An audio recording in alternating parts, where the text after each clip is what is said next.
This year it's Mission Pawsible Homeward Bound. And originally it was like many events during or just before this crisis began.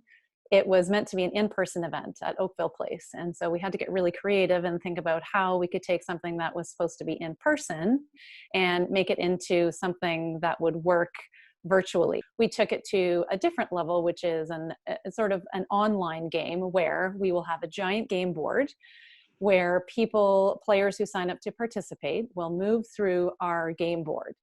Now, the game board is set up like a makeshift shelter, essentially. And so when a player signs up, they are representing an animal that has come to the shelter and received care from us. And so as a player, you get to experience what it's like to go through our makeshift shelter, our game board, and experience what it's like when an animal finally gets adopted, because there's a lot of care that goes into getting an animal healthy and well, both physically, but also behaviorally, so that they can be adopted into their forever home. So when you register, you're going to get a couple of things. You get an online fundraising page, which makes it very easy to connect with your network and share what you're doing, as well as, again, that education component, share the story of the animal at each stage of the game.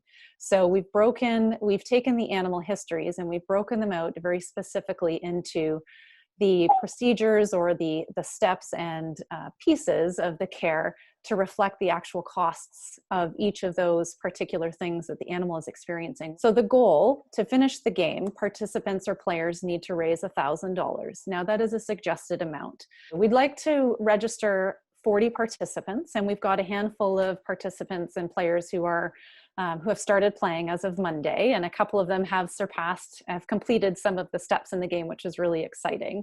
So the game officially started on Monday, this past April 27th, and the game will go on until June 12th.